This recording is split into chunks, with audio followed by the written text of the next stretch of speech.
அன்பின் உறவுகளுக்கு இனிய வணக்கங்களோடு நான் உங்கள் அன்பின் சியான் என்றும் நேற்றைய நாளில் நியூசிலாந்து மற்றும் இந்திய அணிகள் மோதிக்கொண்ட 5 போட்டிகளை கொண்ட T20 தொடர் ஆரம்பிக்கப்பட்டிருக்கிறது. நாக்பூர் மைதானத்தில் முதலாவது போட்டியாக இந்த போட்டி இடம்பெற்ற வேளையிலே நாணய சுழற்சியில் நியூசிலாந்து அணி வெற்றி பெற்று முதலாவதாக துடுப்படுத்தாடும் சந்தர்ப்பத்தை நியூசிலாந்து இந்திய அணிக்கு வழங்கியிருந்த வேளையில் 20 ஓவர்கள் நிறைவில் இந்திய அணி 238 என்கின்ற மிகப்பெரிய ஓட்ட எண்ணிக்கை அடைந்திருந்தது. நியூசிலாந்து அணிக்கு எதிராக பெற்றுக்கொண்ட முதலாவது அதிகூடிய ஓட்டத்தை நேற்றைய நாளில் இந்திய அணி பதிவு செய்து கொண்டது. இந்திய அணியின் சார்பாக மிக அதிரடியாக நேற்றைய நாளில் சிக்ஸர் மலைகளை பொழிந்திருந்தார் அபிஷேக் சர்மா. 84 ஓட்டங்கள் எடுத்திருந்தார் 35 பந்துகளில். 4 ஓட்டங்கள் 8-6 ஓட்டங்களாக இதில் 240 அவருடைய ஸ்ட்ரைக் ரேட்டாக இருந்தது. நேற்றைய நாளில் சஞ்சு சாம்சன் 10 ஓட்டங்களுடனும் இஷான் கிஷன் அணிக்கு மீள்வருகையாக திலக் வர்மாவின் இடத்தை மீள் நிரப்புவார் என்று எதிர்பார்க்கப்பட்ட இஷான் கிஷன் 8 ஓட்டங்களுடன் ஆட்டமிழந்தார். 27 ஓட்டங்களுக்கு 2 விக்கெட்டுகளை இழந்து தடுமாறிக் கொண்டிருந்த வேளையில் இந்திய அணியை மிக சிறப்பாக நேற்றைய நாளில் சிறிய இணைப்பாட்டம் ஒன்றை புரிந்து கொண்டு இந்திய அணியின் மிகப்பெரிய ஓட்ட எண்ணிக்கையை வித்திட்டார்கள். இந்திய அணியினுடைய அணித்தலைவர் சூரியகுமார் யாதவும் அபிஷேக் சர்மாவும். இவர்களுக்கு இடையில் 99 ஓட்டங்கள் இணைப்பாட்டமாக பெற்றுக் கொள்ளப்பட்டது. சூரியகுமார் யாதவ் மீண்டும் ஃபார்முக்கு திரும்பி இருக்கிறார் போல் தெரிகிறது. 32 ஓட்டங்கள் எடுத்துக்கொண்டார். 22 பந்துகளில் 4 ஓட்டங்கள் 6 ஓட்டங்கள் அடங்கலாக. அவருடைய ஆட்டமிழப்பின் பின்னதாக வழமை போல ஹர்திக் பாண்டியா 16 பந்துகளில் 25 ஓட்டங்கள் எடுத்து கொடுத்தார் இந்திய அணிக்காக. அதில் 4 ஓட்டங்கள் 6 ஓட்டங்கள் அடங்கலாக. அவருடைய ஆட்டமிழப்பின் பின்னதாக சிவம் துபே 9 ஓட்டங்கள். ரிக்கு சிங் தன்னை மீண்டும் யார் என்பதை நிரூபித்திருக்கிறார். 44 ஓட்டங்கள் எடுத்துக்கொண்டார். 20 பந்துகளில் 4 ஓட்டங்கள் 6 ஓட்டங்கள் அடங்கலாக. 220 என்கின்றது தான் இவருடைய ஸ்ட்ரைக் ரேட்டாக இருந்தது. அக்சர் பட்டேல் 5 ஓட்டங்கள்.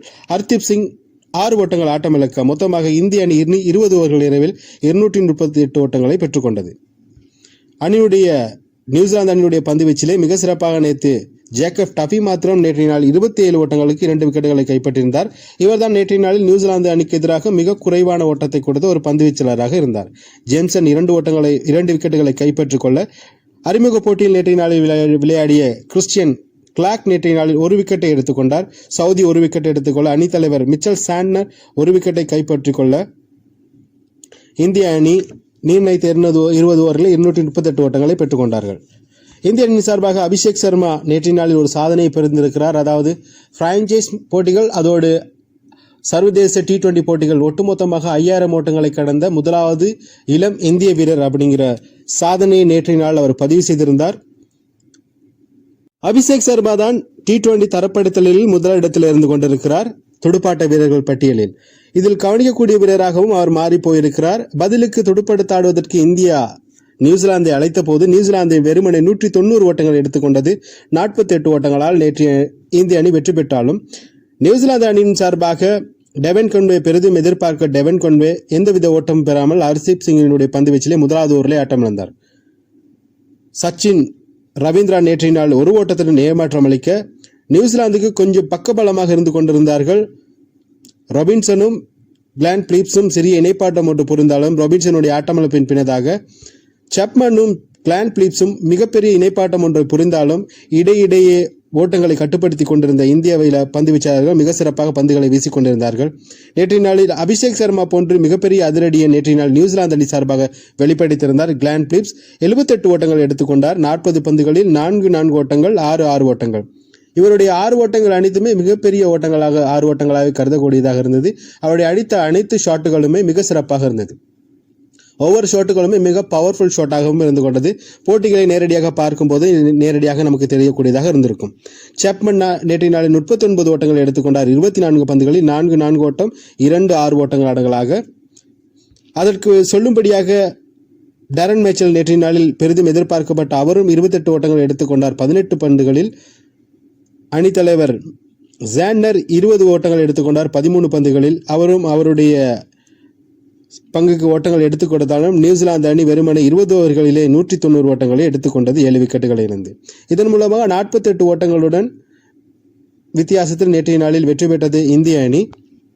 இந்திய அணியுடைய பந்து வீச்சில் மிக சிறப்பாக நேற்றைய நாளில் பந்து வீசியிருந்தார் வருண் சக்கரவர்த்தி. நேற்றைய நாளில் 2 விக்கெட்டுகளை கைப்பற்றியிருந்தார். 37 ஓட்டங்களை கொடுத்து 2 விக்கெட்டுகளை கைப்பற்றியிருந்தார். தூபே 2 விக்கெட்டுகளை கைப்பற்றியிருந்தார். ஹர்திக் பாண்டியா 1 விக்கெட்டை கைப்பற்றியிருந்தார். ஹர்தீப் சிங் 1 விக்கெட்டை கைப்பற்றியிருந்தார். அக்சர் பட்டேலுக்கு 1 விக்கெட் கிடைத்தது. அபிஷேக் சர்மாவுக்கு நேற்றைய நாளில் 3 பந்துகளை வீசியிருந்தார். அக்சர் பட்டேலுக்கு ஏற்பட்ட உபாதையின் காரணமாக நேற்றைய நாள் அவர் 3 பந்துகளை வீசியிருந்தார். இதன் காரணமாக நேற்றைய நாளில் ஆட்ட நாயகனாக அபிஷேக் சர்மா தெரிவு செய்யப்பட்டிருந்தார்.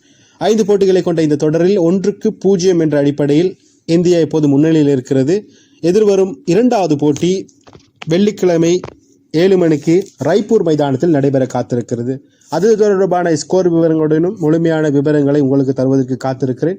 என்னுடைய காணொளிகள் பிடித்திருந்தால் ஷேர் பண்ணுங்க, லைக் பண்ணுங்க, கமெண்ட் பண்ணுங்க. மற்றும் ஒரு காணொளியில் சந்திக்கிறேன். நன்றி, வணக்கம்.